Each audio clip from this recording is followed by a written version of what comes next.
Welcome to FS-ISAC's podcast, FinCyber Today. I'm Elizabeth Heathfield, Chief Communications Officer at FS-ISAC. Today's guest is Paige Johnson, one of the industry's leading experts on the art and science of exercises, or simulations that test a firm's ability to respond to attacks. As JP Chase's Executive Director and head of the America's Firmwide simulation utility, Paige runs exercises for one of the world's largest financial institutions and also leads a number of sector-level exercise efforts. I'm excited to learn more about what makes a great exercise program. So thanks for being here, Paige. So first, can you just explain a little bit about what your role is and what you do?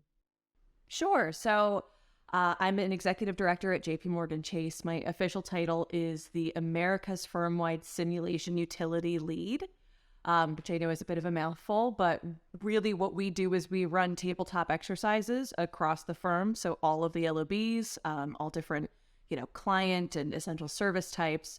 And we really test all possible ways that things could go wrong, from natural disasters like hurricanes and earthquakes to cyber attacks to third-party failures and pandemics. So great. So one of the experiences that I've had fairly recently was when the Russia-Ukraine war kicked off and FS-ISAC was acting as a spokesperson role for the industry to a certain extent. And we got a barrage of media inquiries from, all the top tier journalists covering cyber and financial services. They didn't seem to understand how much the industry actually practices and does exercises. They were like, are you prepared? Or, have you not thought of this ever happening before? So explain a little bit more about the function of exercises and the extent to which they're used to help the industry prepare for, as you said, everything from hurricanes to cyber attacks. Right. So I think tabletop exercises are really to increase general resiliency and agility in response to different types of bad days. And so what you're not trying to do is predict the future necessarily. We're not trying to say, okay, the next bad thing that's going to happen is Russia's going to invade Ukraine here, and this is exactly how it's going to fall out, and how would we respond? But you're trying to go through the process of, okay, something bad happens, whether it's, Russia and Ukraine, or it's another pair of nation states or something that's happening and going wrong. How are we going to respond to that? And so you're really looking to exercise muscle memory in how the firm would respond. And that really goes end to end. That goes from how are we dealing with communication requests? What are we doing with our customers? How am I contacting my clients? How often am I contacting them? And what information am I giving to them? When do regulators want to be notified about what we're doing? And we have a lot of different regulators. Being a global firm, I would say almost uncountable number of regulators who all need different notifications at different times depending on what's going down. But the idea of exercises in general, it's kind of like physical exercise. If you are physically capable of doing, running away from a bad guy or climbing a ladder if you need to in an emergency situation, then you can use those skills in any way to escape a bad scenario. But if you haven't exercised at all, then when you go to exercise those muscles, it could be really difficult and you might not be able to get away, for example. So what is the exercise program at a large financial firm like JP Morgan look like? Like, how many are you doing? How often are you doing them? And across what, breadth of the company is participating in this kind of stuff? Right. So I think to answer that question, we have to go back in time a little bit. How did exercises really start? And I would say that, I'm sure there was some type of resiliency focus pre 9/11, but 9/11 was really one of those in time moments where I think we can look back and say before and after, right? And after 9/11, I think everybody started saying, okay, what do we do in these types of scenarios? Are we prepared to respond? What is our playbook for a crisis, right?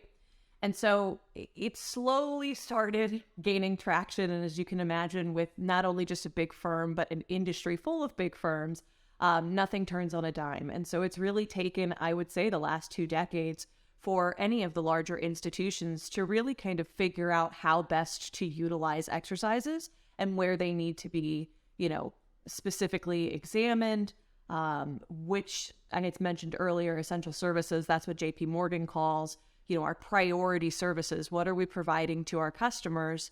And how do we prioritize those? There's certain things that if something goes down, it's going to be a worse day than if something else goes down. And so that's a part of it too. What is my most valuable point of failure? And are we prepared to deal with that versus my least valuable point of failure? How much time are we spending exercising that? And you need to, find your risk threshold. And I think the industry has done that together. They've started doing that on an industry-wide or sector-wide basis. But when you look at an individual firm, it can get very complex. I think initially, or at least the last 6 or 7 years, cyber was the buzzword, right? Everybody was very, very obsessed with cyber, regulators included. And cyber, especially 5 or 6 years ago, and even more so today, has always presented a significant risk to the industry and to each individual bank. And so it makes sense that we were focusing so much on cyber. And that's really where my experience came from with JP Morgan. Was focusing more on the cyber-induced bad days. How do we respond to that? How are we engaging with the industry when we're the victim of a cyber attack, or if another industry peer is the victim of a cyber attack? And I would say right before the pandemic, people started shifting from very cyber-focused to anything can go wrong and cause a bad day. And that was definitely solidified by the pandemic, when obviously everything was really kind of thrown into a tailspin. And we said the pandemic wasn't cyber, and yet it was systemic impacts across the industry. And maybe we need to shift into a more general resiliency view. And that's where JP Morgan is we've shifted. Obviously cyber is still absolutely top of mind. And if anything, it's one of our priorities. Cyber and technology outages can cause significant impacts, not only to us and our customers, but to the industry.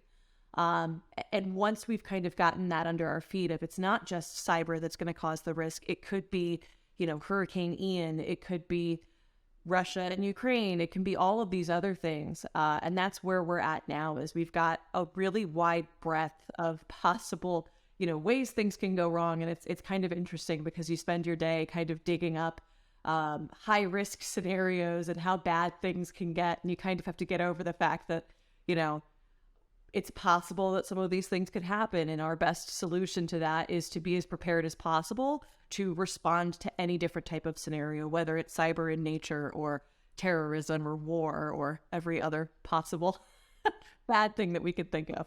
So that brings up the question, because I always think when I have started participating in exercises, like, that scenario seems like it could happen. That scenario seems like it could happen. How do you come up with these scenarios? Who is coming up? Who gets into a room and spends there thinking about the future and what scenarios you need to test? And then, of course, against, exactly what you need to provide, the services that you need to provide. How do you match those up? Right. So I would say we have our fair share of, evil geniuses that work at JP Morgan. And they're the guys that I go to. If I do need to take down something in a cyber manner, I'll go to them and say, if you were a bad guy, how would you do this?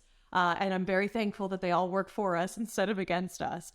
And they're the ones who kind of help on that sense. But for the rest of them, it's mostly informed by real world scenarios. I could go to the board and say, I'm really concerned about an alien attack. But the board, until they see that as a legitimate risk that we need to prepare for, we kind of look backwards. What has happened? How could it be worse? There's certain threats that kind of pop up in the news is something that we're certainly monitoring. What are other places dealing with? Insider threat is obviously something that could result in any different types of impacts. One of my favorite ones that has really kind of come up in recent years is the cable cuts. So if we cut the internet cables in the Atlantic, or we isolate, the Philippines or Taiwan or something like that by cutting the cables. And so sometimes we dive into those scenarios because they're headlines in the newspaper. And that's part of it as well. So it's really looking at, what's actually happening in the world, and then those types of articles that are being published. And so they may not necessarily be something that has happened, but we'll at the very least dive in and say, okay, what's the legitimate risk of this scenario happening? And is it high enough for us to truly look at it? Or is this a black swan event that is just so unlikely that it makes more sense for me to schedule an exercise where we're testing another hurricane, on the East Coast, because that does happen. And I know I'm going to have to deal with that. And so figuring out that risk tolerance and where that appetite falls is part of it as well. And that's where we really I would say, rely on senior leaders. We'll come to them and say, here's 2 or 3 scenarios that I've got. This is the likelihood or the plausibility that we assume at this point of any one of these scenarios. And, one of them could be the least plausible, but the most impactful. And one of them could be the most plausible, but maybe the least impactful in comparison. And we need to figure out where are we going to prioritize our time and the time of our, business operations to exercise those responses. It seems to me that a lot of the scenarios that they seem plausible, but they haven't happened, but then you do an exercise and then eerily kind of happens. Yes. Unfortunately, we've had that happen a few times, and I don't want to say that my team is cursed in any way, but there have been a few times where we've been planning for an exercise and something very similar has unfolded during the planning process. And yes, it's certainly, I hope, coincidental. For example, we did a New York City wide area power outage in 2021 that we were planning for. So what would happen if the location of the firm's global headquarters were to lose power for 2 or 3 days? How are we going to respond? Are we going to fail things out of New York into our other regions and locations? And the Texas winter storms happened right as we were planning it. And so locationally, it wasn't quite the same. We don't have the concentration of our services in Texas where it was impacted as we do in New York. But we were able to take a lot of those learnings on the fly and try to work them into the New York scenario that we were planning. But it has happened again. We're currently planning another wide area power outage event as a result of I think it's called a derecho. It's a very severe type of storm that tends to hit the Midwest. And in the middle of planning that, there was one that hit, I think, Oklahoma a couple weeks ago. And we were like, no, we're cursed. That's not us, I swear. Well, we tend to kind of lean on that too, of see how timely it is that we're running these exercises, these things happen. And thankfully, at least with the derecho scenario, it wasn't nearly as severe as the one that we're planning to run, which is going to be, a significant area of impact. But yeah, it can happen. For us, we've experienced it mostly with weather events. But I imagine it happens, across the range of plausible disruptive, events. So you've talked a lot about that, the different scenarios. What about the different types of exercises? There must be a wide range of tabletop exercises that you do. Can you talk about, the different types of exercises, then also the different, I guess, departments that you're working with? I would imagine it's quite wide to practice the response. Right. So I think exercises, we have specific names for all of them, and a tabletop exercise is generally a discussion-based event. And so a lot of times we'll say that it's no hands on keyboards. It's an open book test, right? You can bring your plans and playbooks to the table. Historically, we did a lot of our tabletop exercises in person, and since the pandemic, we've shifted to virtually. We might have opportunities to do them in person again in the future, but what we found is that if a real world event happens, we're probably not all going to be in the same room together. And so it might make more sense to do them virtually, as we've been doing since the pandemic.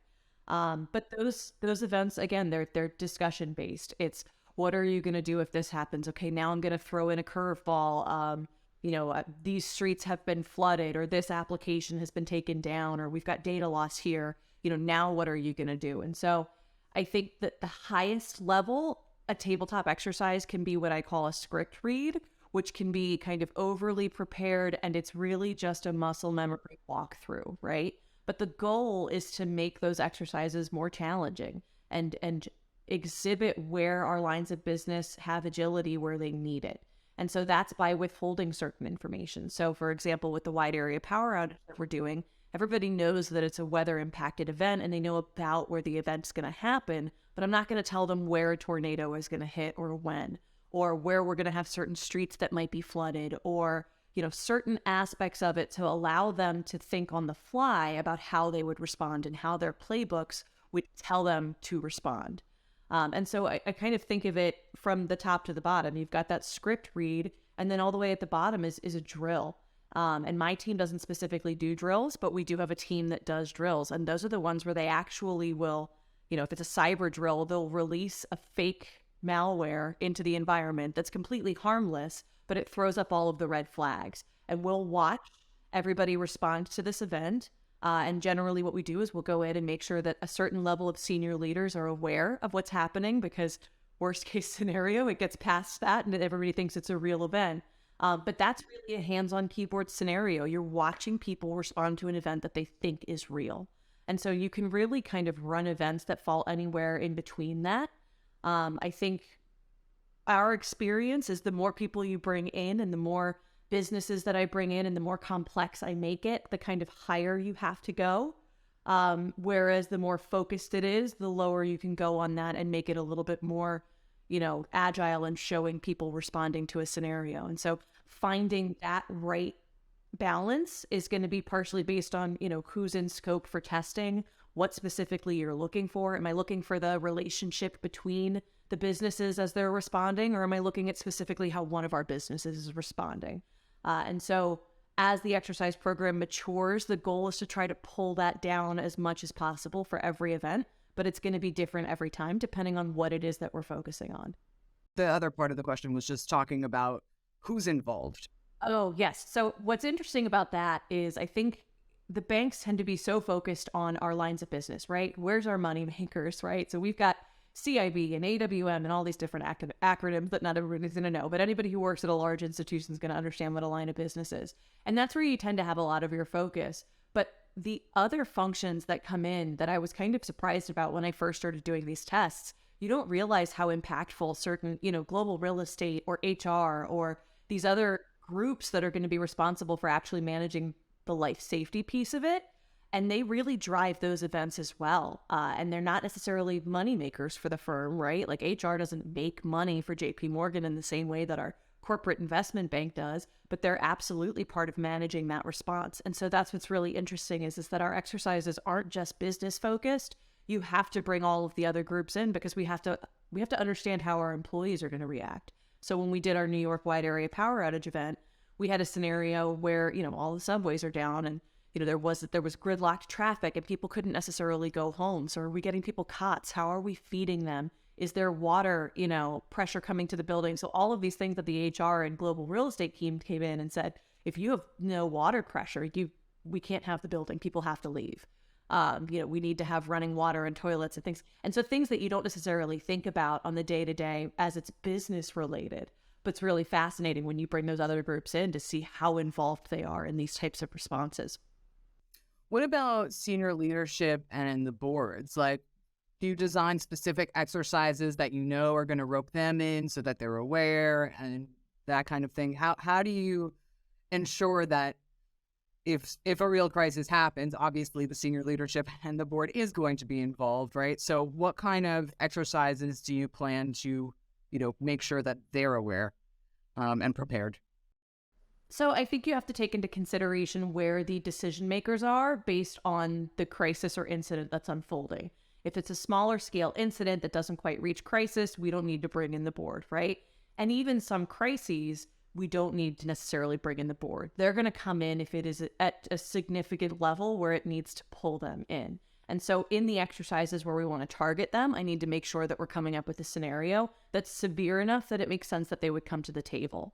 And part of the reason is part of our structure for responding to an incident or a crisis is to bring in the people who make the choices, right? And so depending on what's going down, if one application goes down and it's having certain impacts, does it make sense to bring in the top person or does it make sense to bring in the person who manages that application and, has that playbook in their desk every day and knows the answers to it? And so it's really kind of testing from the bottom up, right? So you try to figure out where you can make these decisions at. And as we need to continue to escalate and pull in more senior and more senior leaders, as you can imagine, JP Morgan with 280,000 plus employees. And so obviously, our goal as an exercising team is to try to have coverage of all of those layers where it's appropriate. And so at least once a year, we do try to bring the board to the table, not specifically the board, it's a group that's responsible for responding to certain events that's made up of a lot of members of the board.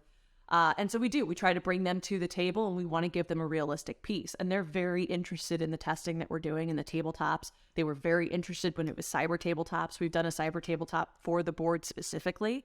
And then we absolutely, when we've got these larger scale, if New York City went down for 3 or 4 days, yeah, absolutely. That highest level of response senior leadership is going to be at the table.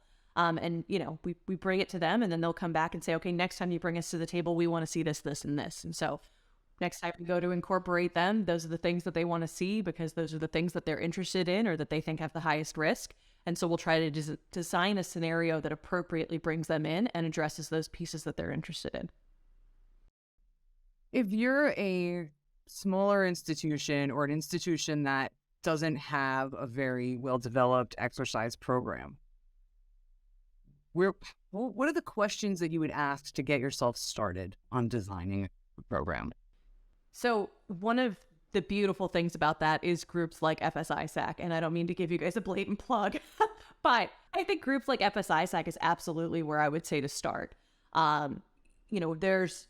There's a lot of giant firms and giant non-financial institution firms. I'm sure AT&T and Apple and Google, they're all running these events as well. And so this is not an issue where they need to recreate the wheel. There is a lot of really good information out there, both for starting for a small firm, starting for a mom and pop shop. I'm not sure that like a deli necessarily needs to do it, but there's a lot of smaller businesses that we actually do, we call them client engagement events. And so we'll go in with some of our smaller businesses. A lot of times state and local governments will do this for. And so we'll go in and walk them through a higher level tabletop exercise and ask them questions about the types of programs that they're using and how they can build those programs. But a lot of that information comes from groups like FS-ISAC, where it's how do you kind of build out an exercise event? And there's absolutely those materials that are out there.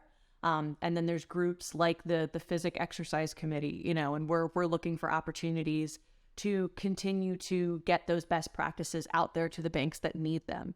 The largest banks in the States probably all have pretty robust exercise programs.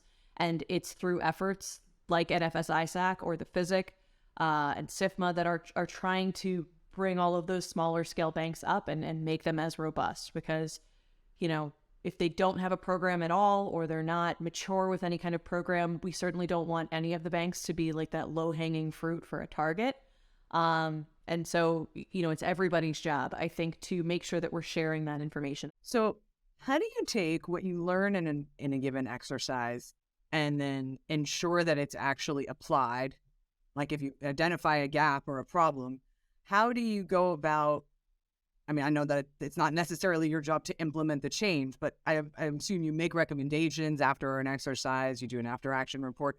Explain to me the process of, okay, the exercise is done. How do we know how to improve? Right. For us, I think that process starts while you're actually doing the planning. There have been a lot of times that we've identified gaps in the planning process. And so generally with my team, it's like, you've already got a draft AAR going before the exercise even happens. There's certain things that you're going to uncover during the planning process that we already know we need to follow up on. And those are always my favorite findings, because they're kind of like blatant. And a lot of times people maybe didn't think of them, but you can't argue with those when they come up in the planning process.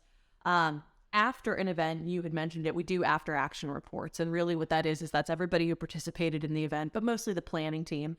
And we come out of the event, we've taken a ton of notes during the event itself.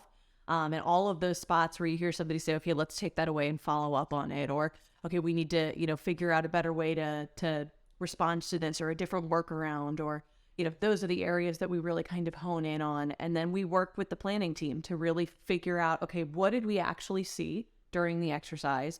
Was it real? I think sometimes you can have certain findings in an exercise that you have to figure out, would that have been reflected in reality or not, right? Did I not have the right person at the table, for example? But the right person was right there, and if I had invited them to the table, we wouldn't have had that finding. So you need to figure out, I saw this during the exercise, but is it genuinely a risk or a gap? And then from there, it's usually what we do is we document I like to make sure that we call it like a potential remediation action.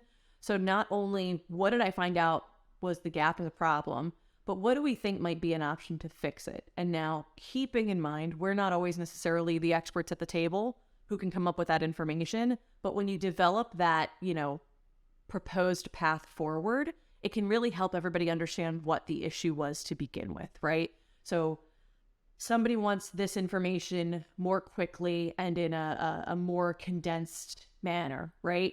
Okay, so is the path forward, we want to come up with a new, tool that we can use to track certain incidents as they're unfolding?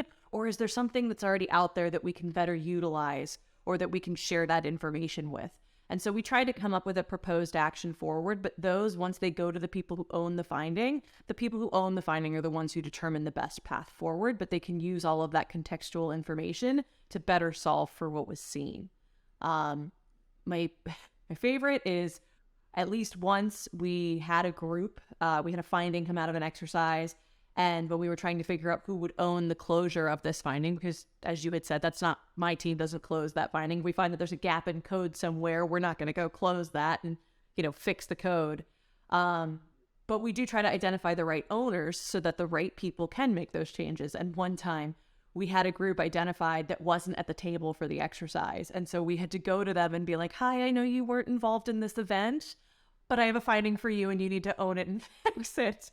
And so we definitely learned our lesson there that we, and sometimes that's going to happen because you think what's going to come up during an event, right? I can't bring the whole firm to the table for every event, but you want to try to bring the people who might be involved. And sometimes during an event, especially as we make them more agile, there might be like, hey, I would need to reach out to so-and-so over here, and that team is the one that's going to manage the response to that. And if I didn't invite them to the table, then that makes it difficult to do. So it's definitely a learning process, and you really need to rely on the subject matter experts in your planning team to best identify how many people and who needs to be at the table for each event.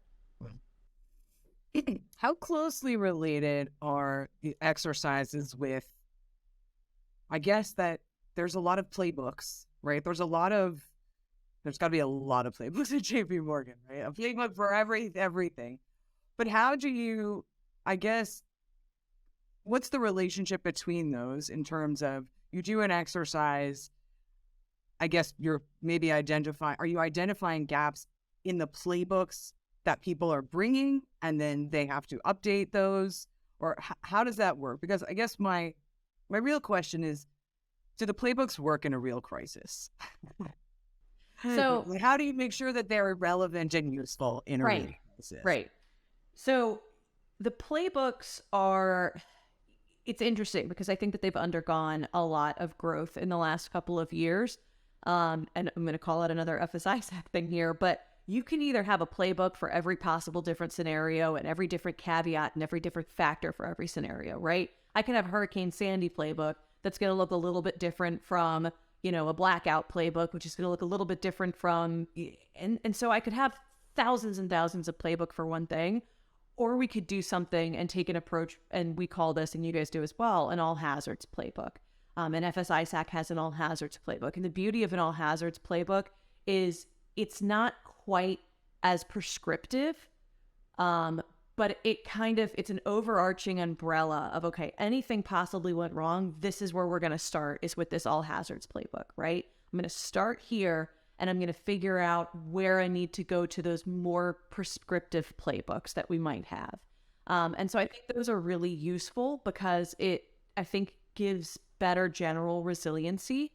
Everybody knows the steps in that all hazards playbook. Everybody knows where we start. And as we kind of dig down and identify exactly what's going on, which is going to be completely different depending on the scenario. If it's a natural disaster, I see the blizzard, it's happening, we're going through a blizzard. If it's a cyber event, I need to dig and figure out exactly what's going on and where it's going on and what's at risk. And so I think the all hazards playbook as kind of an overarching umbrella place to start is a really great approach to that, because then it can guide folks to those more specific playbooks or response actions depending on exactly what's going on.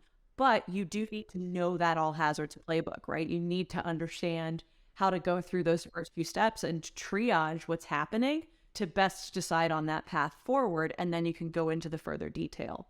In regards to what's coming out of an event, yes and no, it kind of goes the same way. Sometimes I'll find a blatant gap in a playbook that needs to be closed. Sometimes I'll find the playbook's really good, but in this specific scenario, there was a piece that we didn't mention in the playbook that could be helpful, so maybe we should add that in there. It's not going to apply to every event, but if an event like this happens, it could be helpful to have that in there.